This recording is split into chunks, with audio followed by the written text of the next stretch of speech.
말씀은 마가복음 6장 35절에서 44절까지 말씀입니다. 마가복음 6장 35절에서 44절까지 우리 함께 읽겠습니다. 때가 저물어 가매 제자들이 예수께 나와 여짜오되 이곳은 빈들이요 해도 허물어 가니 무리를 보내어 두루 촌과 마을로 가서 무엇을 사 먹게 하옵소서. 대답하여 가라사대 너희가 먹을 것을 주라 하시니 여짜오되 우리가 가서 200데나리온의 떡을 사다 먹이리이까. 이르시되 너희에게 떡 몇 개나 있느냐 가서 보라 하시니 알아보고 가로되 떡 5개와 물고기 2마리가 있더이다 하거늘 제자들을 명하사 그 모든 사람으로 때를 지어 푸른 잔디 위에 앉게 하시니 때로 혹 100씩 혹 50씩 앉은지라. 예수께서 떡 5개와 물고기 2마리를 가지사 하늘을 우러러 축사하시고 떡을 떼어 제자들에게 주어 사람들 앞에 놓게 하시고 또 물고기 2마리도 모든 사람에게 나누어 주시매 다 배불리 먹고 남은 떡 조각과 물고기를 12바구니에 차게 거두었으며 떡을 먹은 남자가 5,000명이었더라. 아멘. 저는 이 구절을 읽을 때마다 40절이 왜 여기에 있는지를 궁금하게 생각했습니다. 때로 혹 100씩 혹 50씩 앉은지라. 도대체 이 구절이 이 사건을 기록하는 데 어떤 역할을 한다는 말인가? 사람들이 몇 명씩 앉았다는 것이 왜 중요하고 그것을 왜 기록하게 하셨을까? 그래서 저는 옛날부터 소그룹의 원칙이 여기에 있는 것이 아닐까? 그래서 실제로 여기에서 착상을 해서 이 큰 교회가 예배당을 만들 때 교인 좌석을 50석씩 혹은 100석 단위로 설계한다고 말하는 사람을 들었습니다. 50명이 앉는 자리 이런 식으로 오늘 본문에서 착상을 해서 저는 마가가 이 구절을 여기에 기록한 이유가 초대교회의 상황을 반영한 것이 아니었을까 추측을 합니다. 초대교회를 빈들에 모인 인파로 봤던 것 같습니다. 예수께서 먹이신 그 인파를 초대교회와 같다고 본 것 같습니다. 왜냐하면 예루살렘 교회만 해도 오순절날 세례받은 사람이 3,000명이고 미문가에 앉은 뱅이를 낫게 했을 때는 숫자가 5,000명으로 불었다라고 했기 때문에 초대교회는 성도의 숫자가 많았을 것입니다. 빈들에 남자만 5,000명이 모였다고 했으니까 여자와 애들까지 치면 10,000명이 넘는 숫자였을 것입니다. 아마 초대교회의 규모가 그만큼 컸으리라고 생각이 됩니다. 그런데 이 많은 사람들이 한 장소에 모이기는 힘들었을 것입니다. 어디에 수천 명을 수용할 수 있는 시설이 있다는 말입니까? 예루살렘 성전에 모이더라도 성전에 예수 믿는 사람들이 계속 모이도록 허락을 했을 것 같지 않고 성전 자체가 그렇게 규모가 큰 건물이 아니에요. 그렇기 때문에 그 성도들이 한꺼번에 모이기보다는 100명 내지는 50명 단위로 나뉘어서 집에서 모였을 가능성이 많다고 보는 것입니다.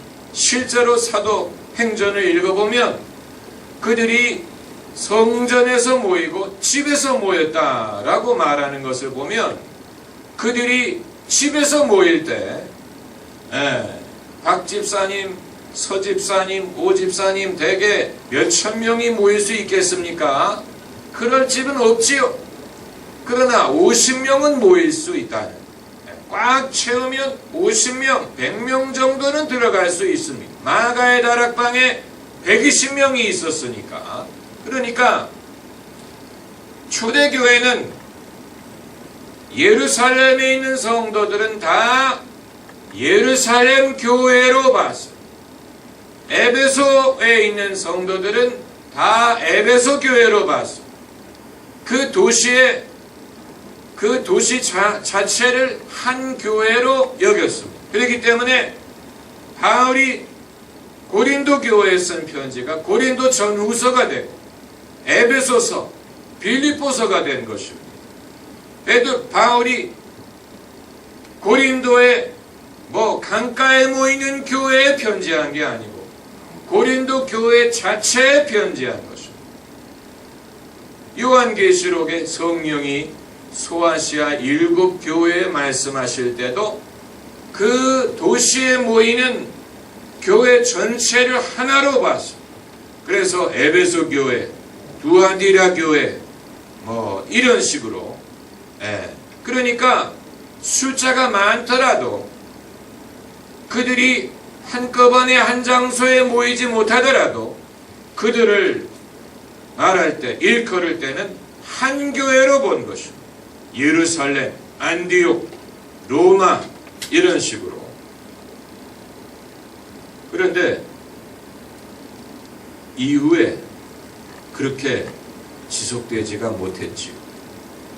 그래서 여러 교파가 발생을 하고 교회들이 갈라지면서 한 성읍에도 한 교회로 그들을 일컬을 수가 없을 정도로 대한민국 서울과 마찬가지입니다. 서울만 그런 것이 아니고 런던도 그렇고 뉴욕도 그렇고 LA 같은 데도 그렇습니다. 교회가 얼마나 많은지 몰라요. 여러 다양한 교회가 존재합니다. 그렇기 때문에 지금 이 시대에 뉴욕 교회에게 말한다는 것은 거의 무의미한 말이 될 것입니다. 누구를 대상으로 말한다는 얘기입니까? 뉴욕에도 수천 개의 교회가 있을 텐데 서울에는 수천 개가 뭡니까? 수만 개의 교회가 있죠. 교회가 너무 많아 보이지요. 골목마다 교회가 있고 상가마다 교회가 있고 어떤 경우에는 한 상가에도 여러 개 교회가 들어가 있을 수 있어요. 그래서 웃지 못할 일이 발생한다고 하지 않습니까? 주일날 아침에 이 여러 교회에서 사람들을 저마다 전도하려고 우리 교회 오시라. 아닙니다. 우리 교회 오시라고. 웃지 못할 그런 일이 발생한다고 하는데 그런 일을 가지고 우리가 좋은 일이다 라고 볼 수 있을 것인지 한심한 일이다 라고 볼 수 있을지는 주님만이 아시지만 적어도 옛날처럼 대한민국 서울의 모든 교회를 서울의 교회라고 부를 수는 없는 시대가 되었다는 것이죠. 그러나 옛날에는 그러지 않았을 것으로 보입니다. 성경이 거기에 대하여 충분한 정보를 말하고 있지 않기 때문에 우리가 행간을 읽으면서 추측할 수밖에 없지만 아마도 그 당시에 예를 들어 예루살렘 교회다라고 했을 때 예루살렘에 있는 모든 성도들을 감독하는 사람을 감독이라고 불렀을 것이고 그리고 50 내지는 100명의 단위로 흩어져서 모이는 그 모임을 인도하는 사람을 장로라고 불렀을 수 있습니다. 바울 서신을 보면 장로라는 직분이 나오고 감독이라는 직분이 나옵니다. 감독이라는 말은 overseer, 거기에서 bishop이란 말이 비롯됐습니다. bishop, 주교라는 말이죠. 그러니까 예루살렘 교회의 감독이 누구였습니까? 예수님의 동생 야고보였습니다.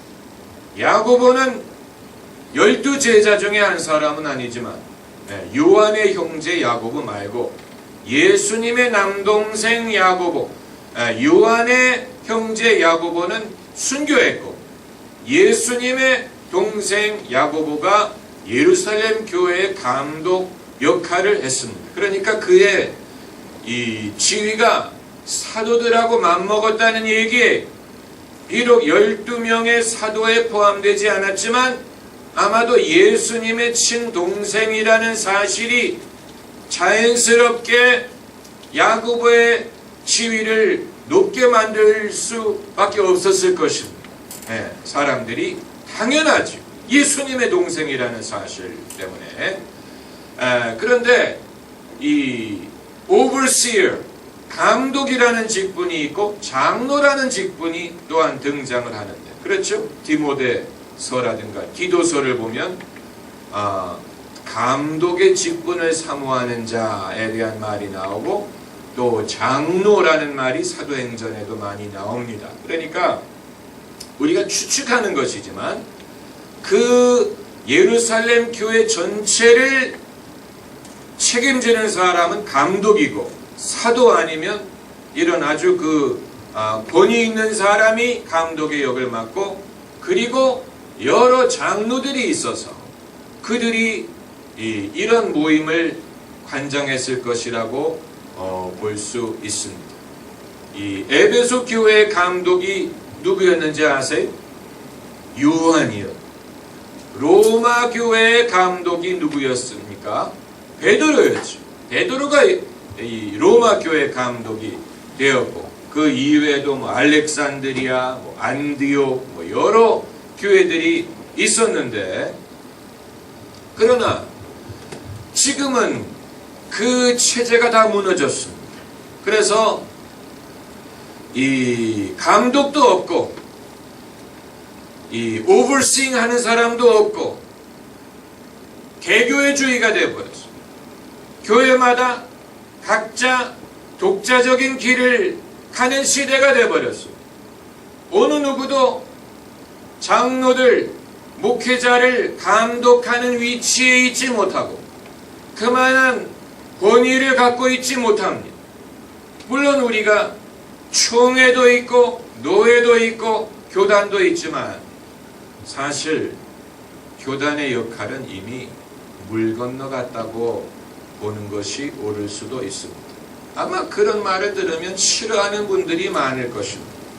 그러나 이미 20세기 중반에 교단의 한계를 느끼고 초교파 교회를 지향하는 교회가 부흥하기 시작했다는 사실을 인정한다면 교단의 시대는 벽에 부딪혔다는 것을 인정할 수밖에 없어요. 그게 장로교회든 감리교든 뭐 침례교든 순복음이든 성공회든 교단의 브랜드 가지고 사람을 전도할 수 없고, 교단 자체가 거기에서 교회를 책임질 만한 부흥의 능력을 부여해 주지 못합니다.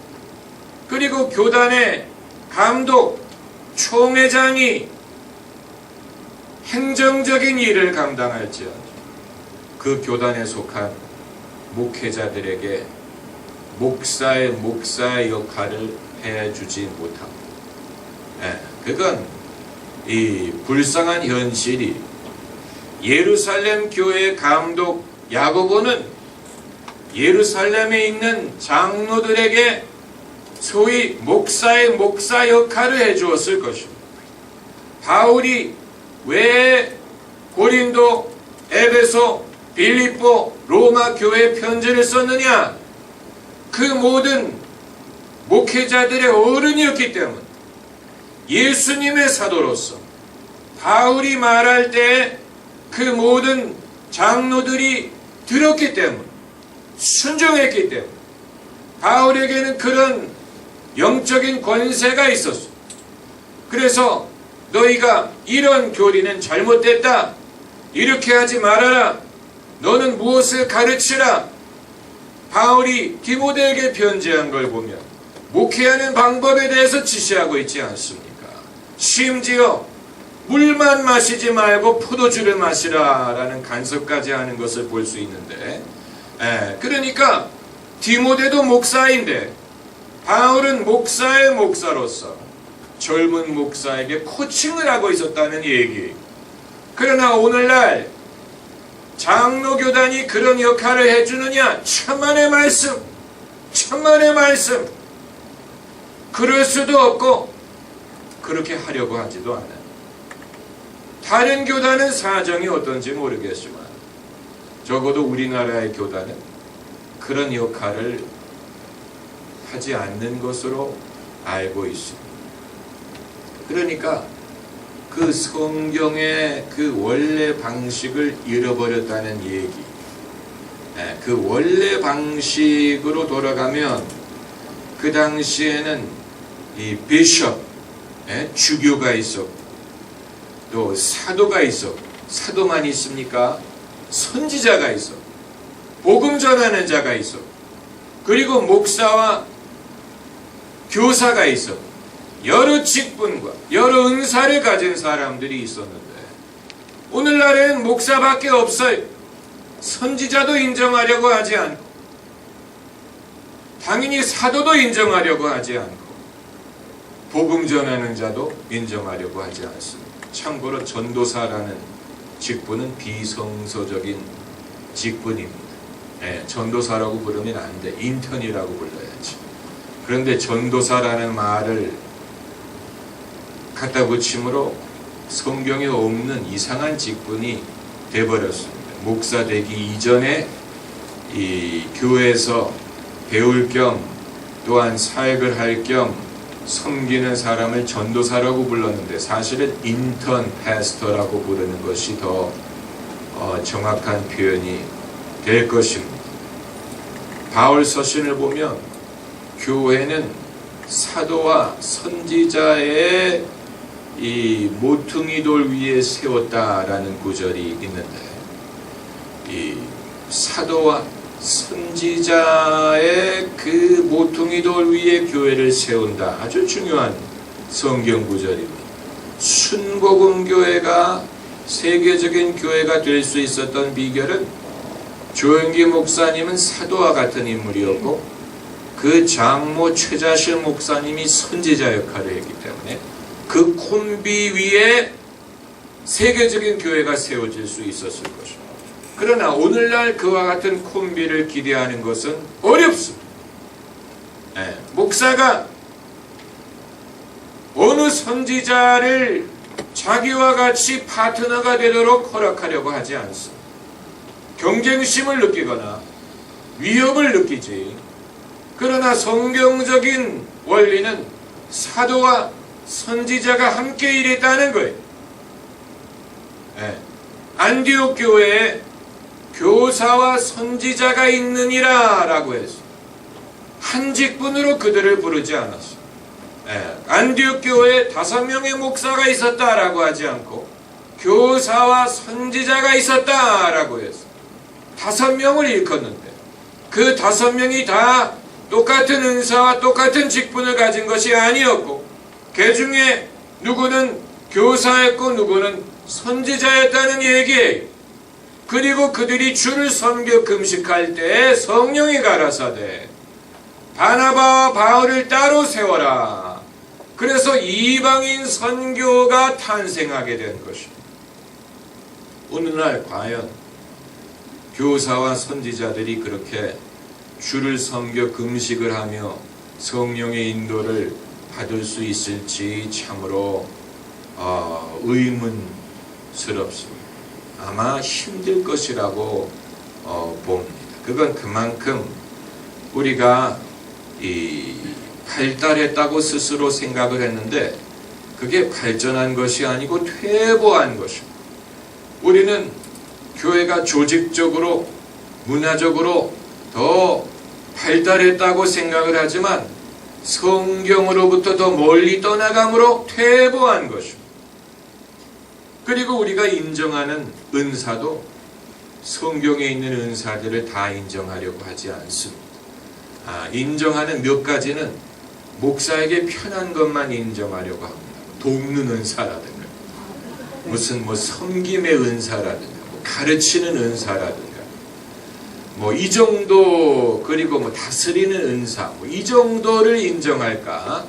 그 이외의 여러 은사에 대해서 불편하게 생각하고 그게 필요하다고 생각하지 않고 인정하려고 하지 않고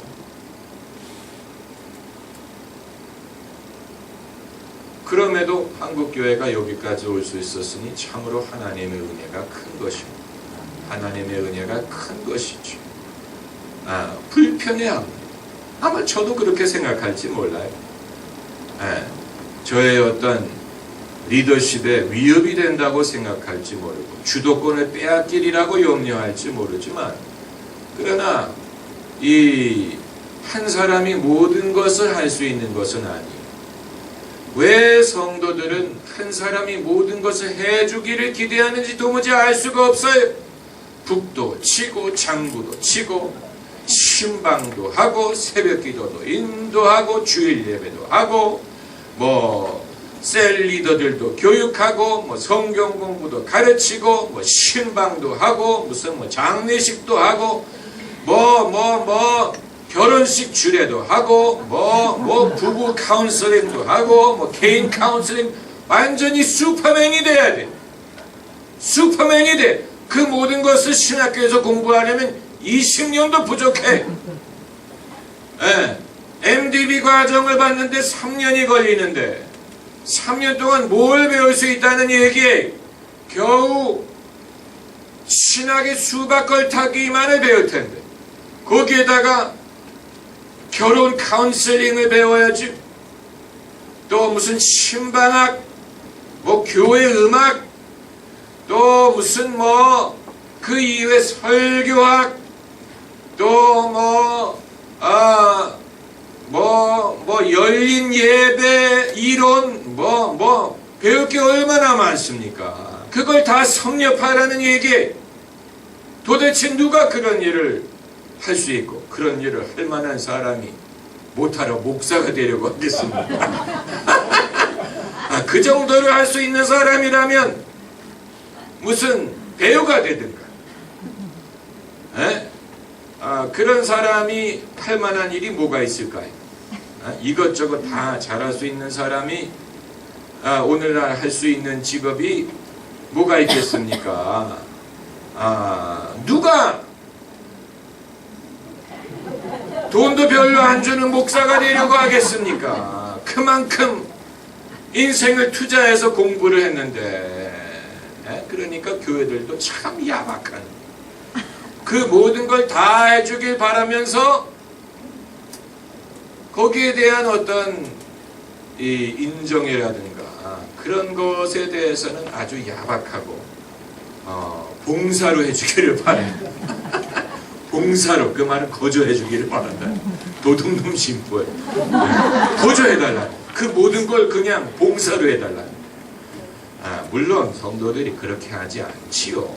그러나 너무 많은 것을 기대한다는 것은 사실.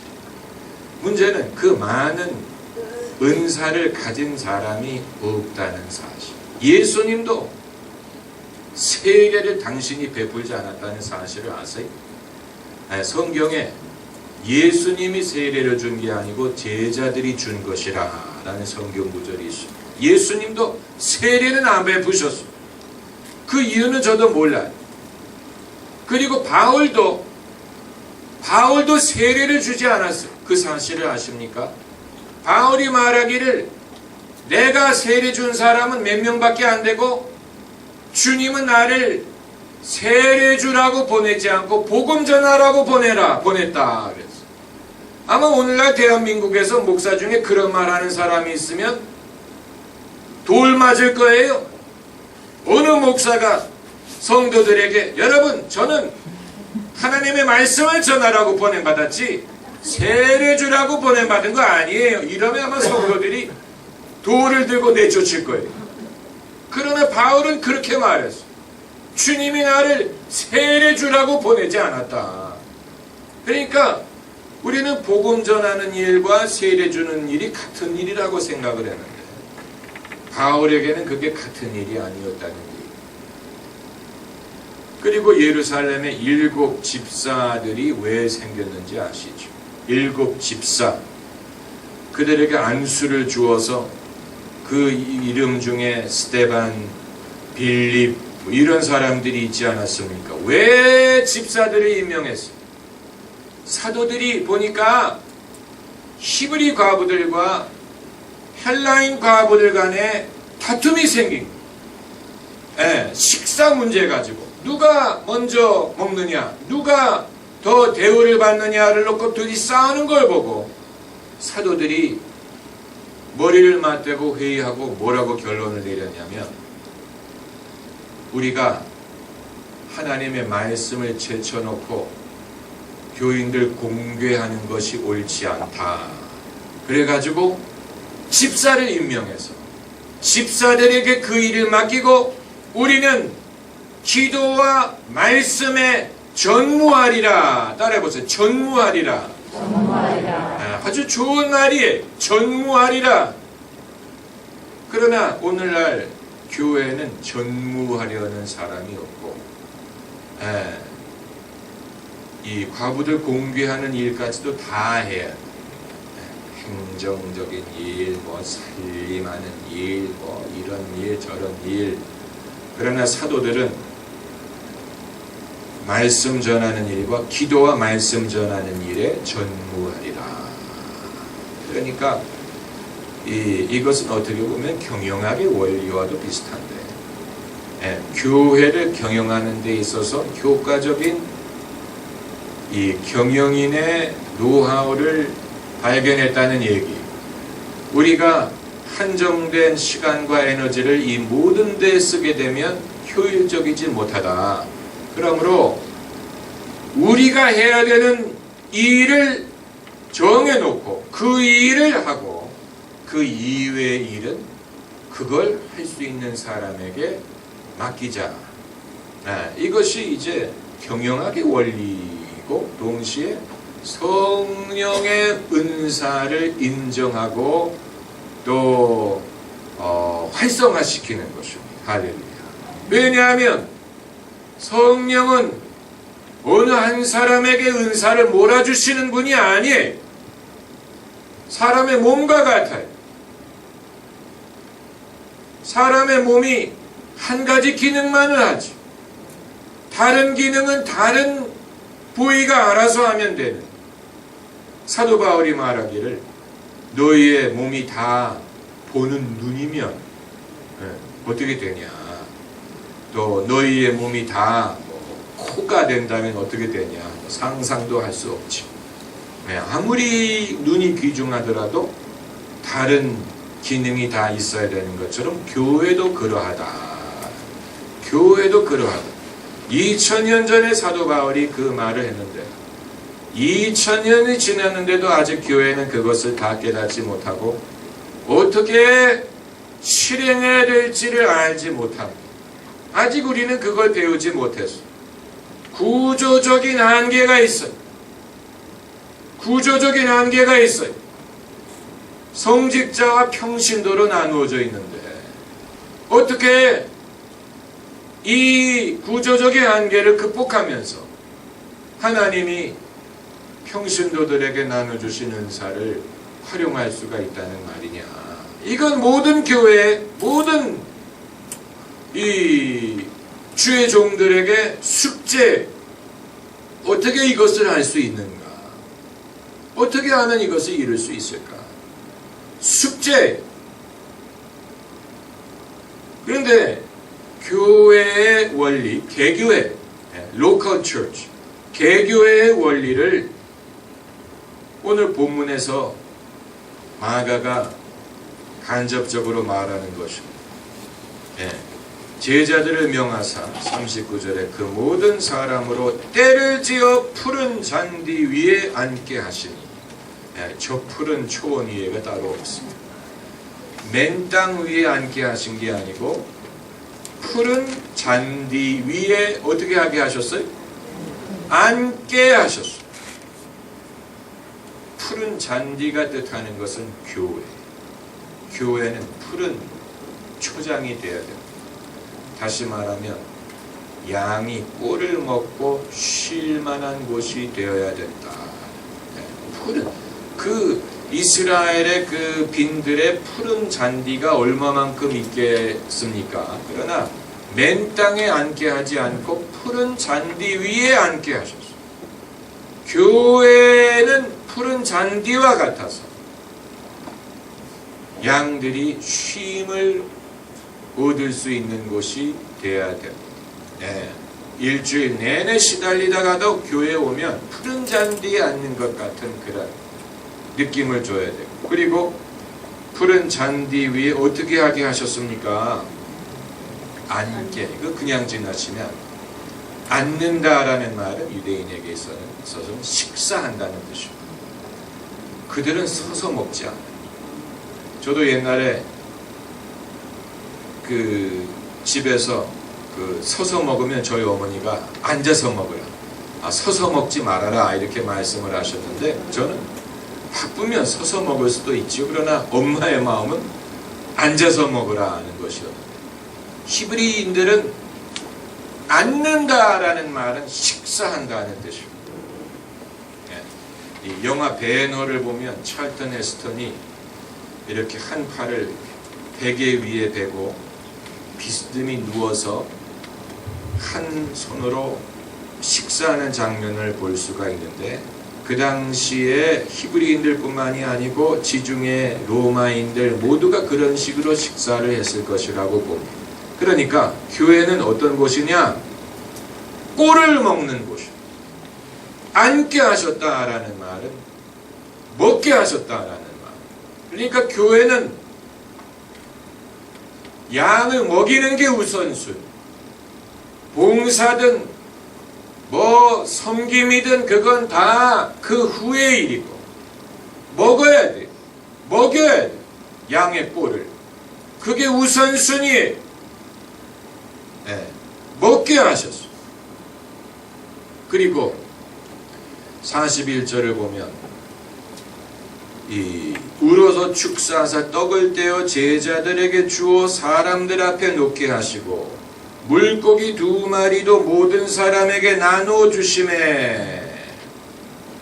그러니까 주시는 분은 예수님이지만 그것을 나누는 사람들은 제자들이. 마찬가지로 이 세상에 교회가 많아요. 그러나 그 교회, 모든 교회들의 양들을 먹이시는 분은 예수님이. 모든 양의 꼴은 예수님으로부터 오는 것이요. 목사들 간에 누구는 설교를 더 잘하고 누구는 덜 잘하고 차이가 있을 수 있지만, 그렇다고 양의 꼴이 목사에서부터 비롯되는 게 아니고 예수님으로부터 오는 것이요. 예수님이 축사하사 떡을 떼어 제자들에게 주어 사람들 앞에 놓게 하시고, 제자들이 그 일에 동참하지만 제자들이 떡을 주는 건 아니에요. 예수님이 주신 것을 나눠주는 것뿐이에요. 네. 그리고 모든 사람에게 나누어 주심에. 모든 사람. 그러니까 이 사람들을 50, 100명씩 앉게 하셨다고 했을 때 모든 사람, 그러니까 그 각 앉음이 개교회를 상징하는 것으로 볼 때 주님은 모든 교회를 먹게 하신다는 말씀. 네, 모든 교회에 당신의 말씀을 주신다는 얘기. 네, 교회마다 차이가 있을 수 있어요. 큰 교회, 작은 교회, 더 활성화된 교회, 그렇지 않은 교회 차이가 있을 수 있지만 주님은 그 모든 사람을 다 먹게 하셔요. 다시 말하면 주님의 은혜는 족하다라는 뜻입니다. 할렐루야. 그래서 그들이 어떻게 먹었습니까? 다 배불리 먹었다. 다시 말하면 하나님의 말씀은 부족하지 않다. 다 배불리 먹을 수 있어요. 이 사실을 목사들도 알아야 되고 성도들도 알아야 돼요. 목사들이 이 사실을 알아야 되는 이유는 이 모든 교회가 다 주님의 교회이기 때문에 저 교회가 양을 훔쳐갔다느니, 양이 교회를 옮겼다느니 하는 것으로 너무 속 상하면 안 돼. 왜냐하면 본인의 입장에서는 양이 옮겨간 것이지만 결국은 예수님의 양인데, 예수님의 양이에요. 목사의 양이 아니에요. 예수님의 양이에요. 그렇기 때문에 목사의 관점에서는 내 양이 다른 저쪽 우리의 앉은 푸른 잔디가 아니고 저쪽 잔디로 갔다, 그렇게 볼 수 있지만 주님이 보시기에는 여기서 여기로 옮긴 거에 불과해요. 그러니까 그걸 알아야 너무 그런 걸 가지고 신경을 쓰고 그러면 안 되고, 그건 뭐 셀 리더도 그렇고 주일학교 교사들도 그렇고 마찬가지. 우리 셀 원이 저쪽 셀로 갔어, 훔쳐갔어. 괘씸한 그렇게 생각하면 목사가 보면 참 가소롭다고 그걸 가지고. 그러나 목사들도 마찬가지. 우리 교회 다니다가 다른 교회로 갔어, 배신자 이렇게 생각할지 모르지만 주님의 입장에서 보면 여기 앉았다가 저기 간 거예요. 주님의 양이 그걸 알아야 되고, 또 성도들도 이 사실을 알아야 됩니다. 예수님이 나눠주신 것이 뭘 가지고 나눠주셨습니까? 보리떡과 물고기를 불려가지고 나눠주신 것이지, 다시 말하면 아주 소박한 메뉴를 나눠주신 것이지, 아주 무슨 세련된 그런 메뉴를 나눠주신 게 아니에요. 보리떡과 물고기로 사람들을 배불리 먹게 하신 것이고, 주님이 주시는 양식은 소박해. 그렇기 때문에 성도들도 세련된 것을 기대하면 안 돼요. 세련된 건 없어요. 세련되게 표현을 할 뿐이지 결국은 그게 그거예요. 그게 다 주님으로부터 비롯된 보리떡과 물고기지. 이 교회 가면 안심구이를 준대더라, 그런 게 아니에요. 주님이 그런 식으로 어느 교회는 안심구이를 주고 어느 교회는 무슨 굴비구이를 주는 게 아니에요. 주님은 다 똑같은 것으로 모두에게 나눠주신다고 그랬어요. 모두에게 나눠주시고 다 배불리 먹게 하신다고 해서. 그러니까 우리 교회는 특별해 이런 생각은 그건 하찮은 생각이 뭐가 특별하겠습니까? 주님이 주시는 물고기와 떡을 나눠 먹는 입장인데 특별하면 얼마나 특별하겠습니까? 주님보다 특별할 수는 없지요. 그러니까 과거에 지난 2000년 동안에 얼마나 많은 유명한 교회가 세상에 있었겠습니까? 그렇죠? 얼마나 많은 유명한 교회들이 과거에도 있었고 지금도 있겠습니까? 그러나 다 잊혀졌어요. 다 잊혀졌어요. 한 세대만 지나면 다 잊어버려요. 오로지 믿음의 유산만이 남습니다. 믿음의 유산만이 남아요. 과거의 유명한 교회 다 잊혀졌어요. 그건 당연한 것입니다. 개별 교회가 특별한 게 있는 게 아니에요. 특별한 개교회가 있는 게 아니에요. 50명, 100명씩 앉는 그 자리 중에 어떤 특별한 자리가 있지 않았던 것과 마찬가지입니다. 그러니까 양들도 욕심을 내면 안 되고, 우리는 특별한 교회다. 그건 인간의 욕심이고, 목사들도 나는 교인들에게 특별한 메뉴를 대접한다. 그것도 욕심이에요. 주님으로부터 오는 말씀인데, 주님은 모두에게 나눠주시고 다 배불리 먹게 하신다.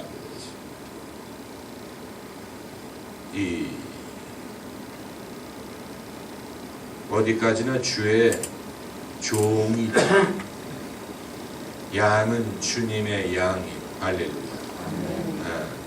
주는 나의 선한 목자, 나는 주의 어린 양.